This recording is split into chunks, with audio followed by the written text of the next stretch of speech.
Good morning, Anchorage, Alaska, the lower 48, and the rest of the world. It's Bruce Lindquist with his podcast, Wonderful Counselor. And we are at Chapter 6, the final chapter, titled Forest and the Trees, of our podcast series, The Case of the Missing Shoe.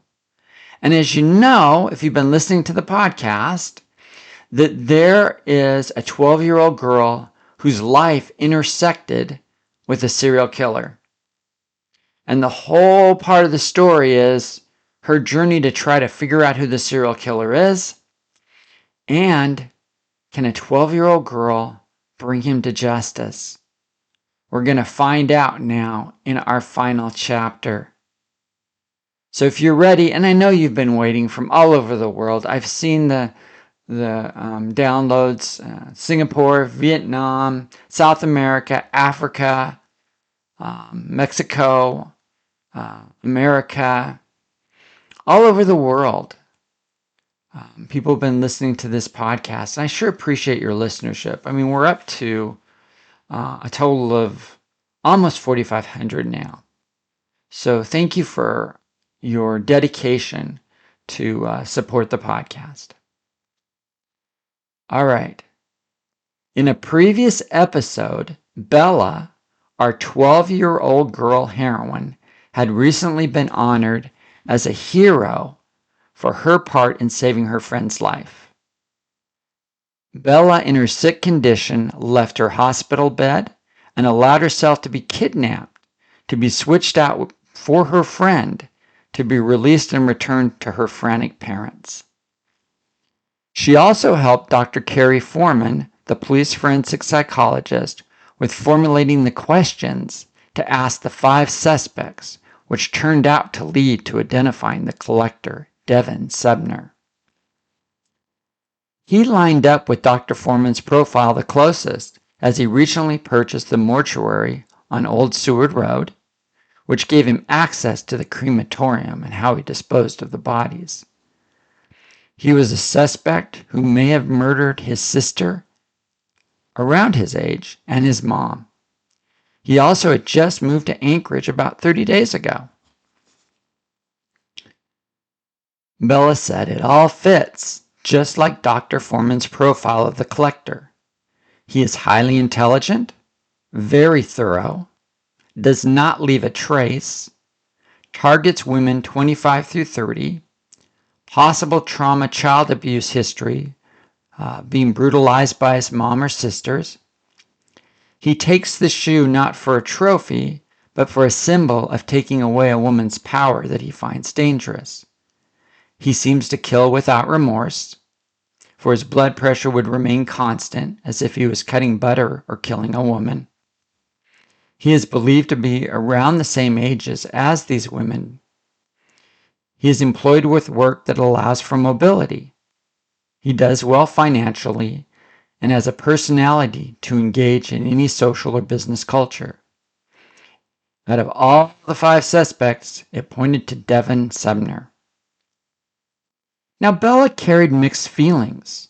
She was relieved the collector was identified. Disappointed, though, that now there's no way of knowing how accurate the profile was, since he was shot to death in the shootout with the police. But now she had an aching feeling she couldn't identify as she stared at the bloody writing with the numbers on her bathroom mirror.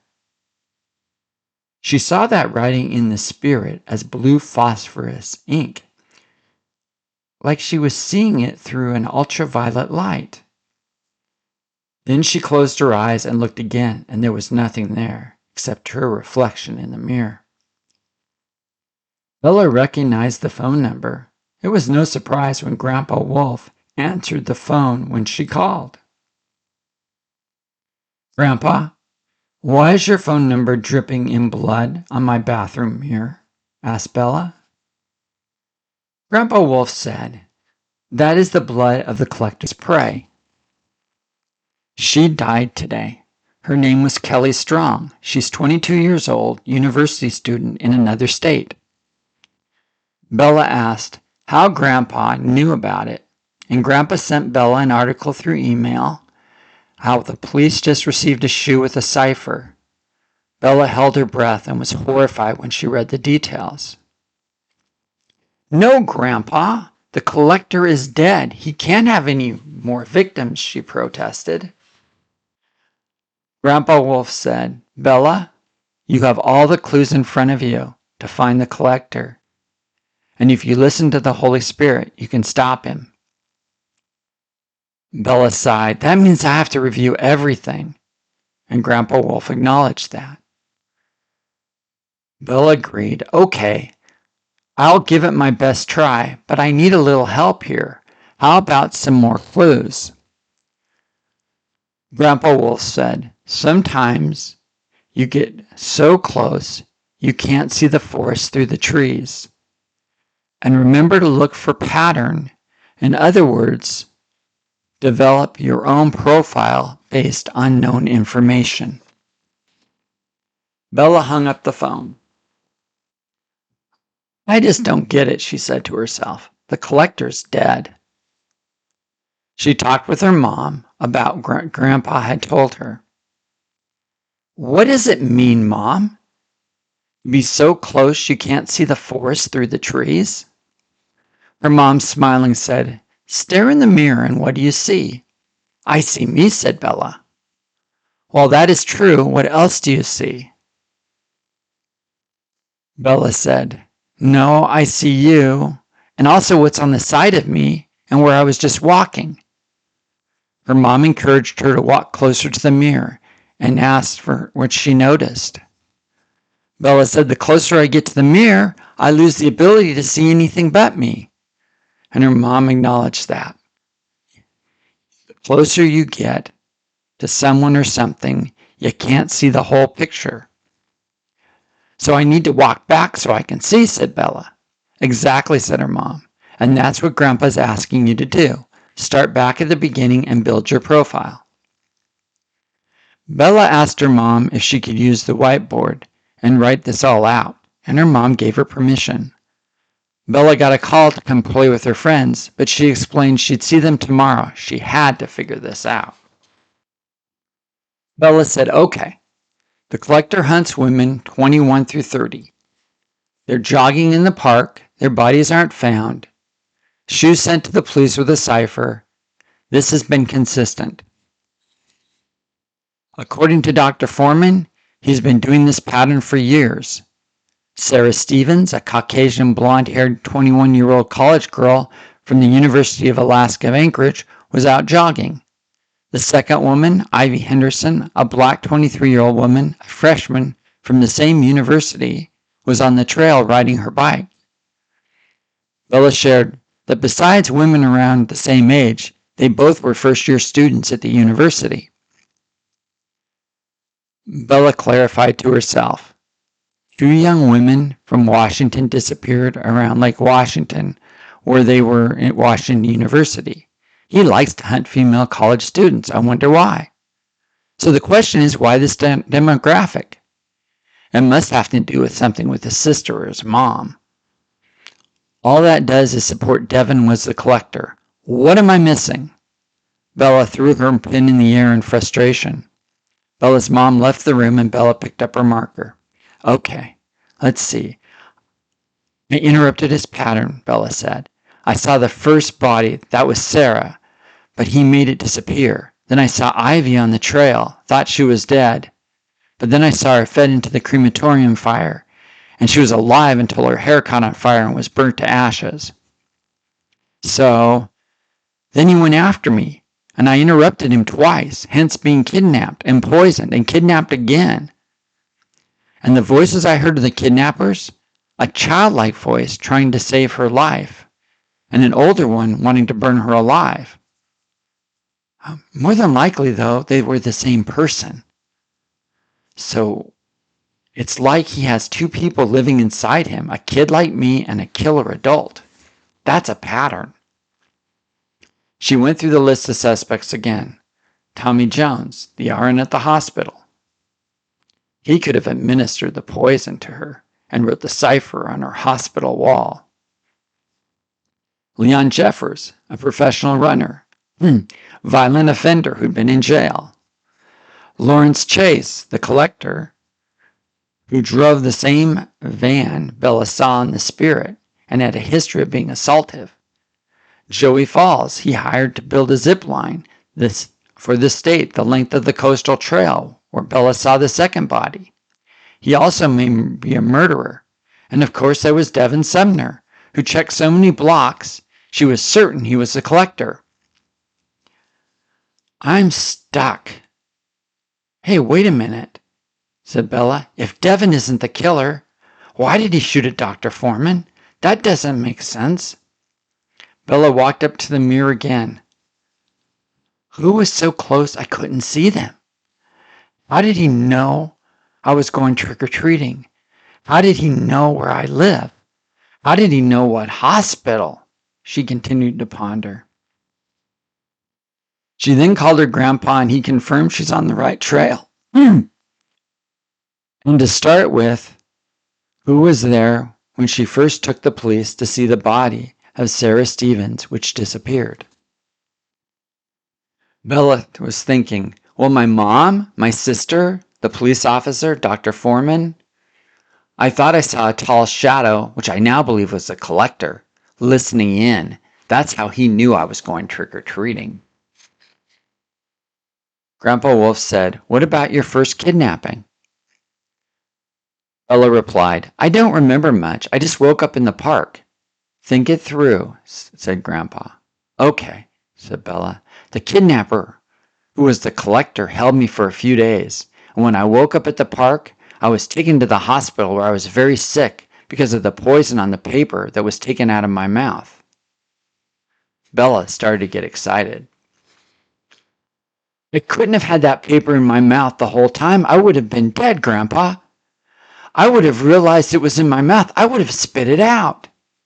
Exactly, Grandpa Wolf said. Bella continued. That means it was put in my mouth when I was found. Who found you? Asked Grandpa Wolf. Bella stopped and the alarm bells went off in her head. It can't be. But it is, said Grandpa Wolf. No, it can't be, said Bella. She saved my life. I saved hers. She was so kind to me. I'm crossing her off my list. Grandpa? It's not a he, is it? It's a she.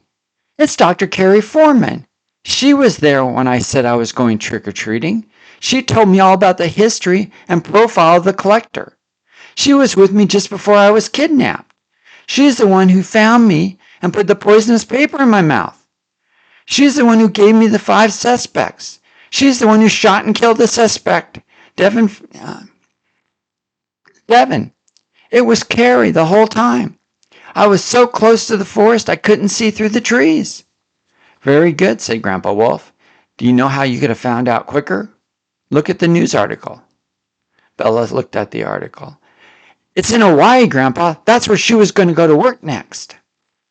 Bella was feeling so angry. She used me. I was helping her find the collector, and she took advantage of our friendship. Bella went to the police station and shared with them how she believed Dr. Foreman was the collector. The police officer met with Bella and said, haven't you had enough mysteries? Where did she come from before Alaska? Asked Bella. Seattle, Washington, and then Boise, Idaho, and then Modesto, California. Look at those states and those cities. Aren't there reports like the ones we're having in Anchorage, Alaska? The police officer looked at his computer. Why, yes. Bella said maybe one of them, the suspect, was shot and died and killed. Or obviously died and killed is the same thing. Police officer said, you're right, the one in California, who shot the suspect in self-defense. Dr. Carrie Foreman. And she was the one who was also shot. Ah, so where's Dr. Foreman? Said Bella. She's in Honolulu, Hawaii. Bella showed him the article Grandpa Wolf gave her. The police officer stared at the paper. It's still not enough. It's only circumstantial evidence. It could be coincidence. I got to know Dr. Foreman well. I can't believe she's the collector. Bella went home and that night thought about what Grandpa Wolf had said. He didn't tell her to go to the police. He said, listen to Holy Spirit. So Bella fell asleep and found herself on a tropical island she hadn't been to before. but suspected it was Hawaii. It was nighttime. She looked down at her feet. She was on a jogging path in a park, and she saw a group of Polynesian women sitting on a bench. So she walked over to them and exchanged some brief words, and then Bella walked away. A young college-age woman from the University of Hawaii, who was barely 20, was approaching Bella, but did not see her because Bella was now hiding behind a palm tree. Bella now had in her mind what was behind the woman. Another person was in front, and that was Dr. Foreman. There was a bend in the path, and that is when Dr. Foreman caught her and injected her with more than likely the same drug he used on Bella. The woman ran a little further and collapsed on the ground. Dr. Foreman carried her off the path to a hole she'd previously dug and placed her body in it and filled the hole. Bella saw she had the woman's shoe in her hand. Now Bella followed at a distance. Dr. Foreman got in her truck and backed it over to where she temporarily buried the body and parked the truck over the hole. She sat in her truck until no one was on the path. Then she dug up the woman's body, put it in a contractor bag, tied it up, and carried it to the bed of her truck. There was a metal box located in the truck, and she put the bag in the box and locked it. She then drove to the local mortuary, unlocked the doors, and drove the truck in. She proceeded to close the door and put the body bag on the metal plate, and the woman spilled out of it. She adjusted the woman's body and placed it back on the conveyor belt. The fire of the furnace came to life, and the woman was just a few feet from her hair being caught on fire. Carrie stopped the conveyor belt and looked at Bella. "I see you, Bella. It was only a matter of time. I suppose you have some questions for me. I'll answer them before you die." Bella said, "I'm only here in spirit." Dr. Foreman replied, "Yes, I know. But what you don't know is that your body back home is dying." Dr. Foreman smiled. "Before I left, I rubbed some poison on your skin when I hugged you goodbye. It was time-release lethal dose." Bella just stared at Dr. Foreman. "Why, Carrie? Why kill all the young women?" Dr. Foreman, in an emotional voice, said, "The profile I gave you was mine. My mother developed mental illness, and had to be hospitalized. And when I was a child, but not before putting me and my sister through hell." "So you're killing your mother again and again," said Bella. "No," said Dr. Foreman. "My older sister ended up raising me and going to classes at a local university. She also was in great shape and prided herself on how fast she was. I loved her. I trusted her. I remember our hike into the woods on the Oregon coast. My sister encouraged me to go to the last porta potty before we went further in. I didn't object because I really had to go. I went in and shut the door and proceeded to relieve myself. And when I went to leave, the door wouldn't open. I tried to push it open, but my hands got burnt. I called out and I heard my sister's voice and she was laughing. I pleaded as the fire she set got closer to me. And then I asked her why. And do you know what she told me? She said I was keeping her from moving on with her life. So she's going to burn me alive and set herself free. She just left me there. I was heartbroken. She was my sister and I trusted her. I loved her. And now she's going to burn me up like a piece of garbage. She caused a fire in the forest, and I had only one choice to live, and I did it. When the fire department finally got to the fire and had it under control, they found me in the porta potty, but I wasn't in a plastic tank like some of the newer porta potties. I was actually in a hole in the ground. I had dropped down to the sewage water and closed the lid. It was horrible.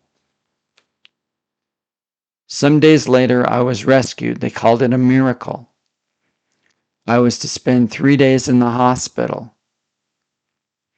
But I left that night, and I didn't tell the police about my sister or what she had done. I knew the news would be all over, so I acted fast. I went to our small home and entered it. I still had the house key, and I hid. My sister came in wearing her tennis shoes and was just finishing her jog when she went into the bathroom. I blocked the door with a large piece of furniture. I then poured gasoline under the door and lit it on fire. My sister screamed, "Let me out," and I responded, "Just like you let me out?" My sister screamed again. I told her the only way she would live is if she flushed herself down the toilet. And then I left and watched the whole house burn down. Bella was in shock, partly from what she'd heard, thinking about how her body was dying, and at the same time knowing the woman on the conveyor belt was about to be burned up. Bella looked in disbelief at Dr. Foreman. "But you got your revenge. Why kill all these women?" Dr. Foreman raised her voice this time. "Because they all are just like her. They all must die. You don't understand. Do you think I randomly picked them? No, I studied their family lives. All of them abandoned their siblings to move on." Bella now was not looking at a professional forensic psychologist, but a deranged killer. Bella still needed more clarification. She asked, "Why did you give me a ride then, if you knew the second woman was going to die? And we tried to stop that from happening." Dr. Foreman smiled. "We were not chasing her to stop killing. You were tracking her so I could kill her. A steel line on the trail I put there earlier moved with the handheld device so I could raise and lower it. Thank you. I knew where to drop the wire to catch the woman in her neck and knock her off her bicycle. You were very helpful." Bella looked in disgust. "So you faked being assaulted?" Dr. Foreman said, "No, not all.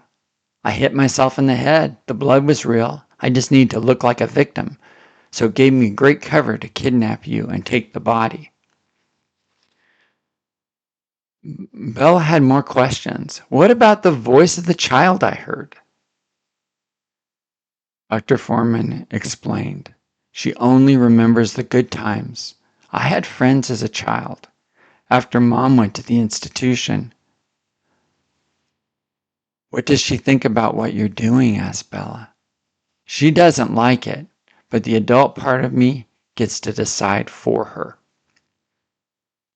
Bella felt herself getting weaker. Her voice faded, and then Dr. Foreman's surprise, Bella got stronger. Bella said triumphantly, "I was sent here by the Holy Spirit to stop you." Dr. Foreman looked at her with a sarcastic smile. "Too late." And as she went to turn back on the conveyor belt, Bella opened the garage door, and 3 very large Polynesian women ran inside. One grabbed Carrie and held her, and the other recovered the woman from the conveyor belt. "I may be here in spirit," said Bella, "but they're here in flesh." One of the women called the police, and soon red and blue lights of police cars and an ambulance arrived. Carrie was taken into custody, and the woman jogger whisked off to the hospital. Bella faded out of Hawaii and awoke once again, not in her bed, but in the hospital room. Her mom was praying. Bella looked at her mom. "I'm okay, Mom. I'm going to be okay. And we got the collector. It was Dr. Carrie Foreman." "Oh, Mom, I promise no more leaving the house without permission."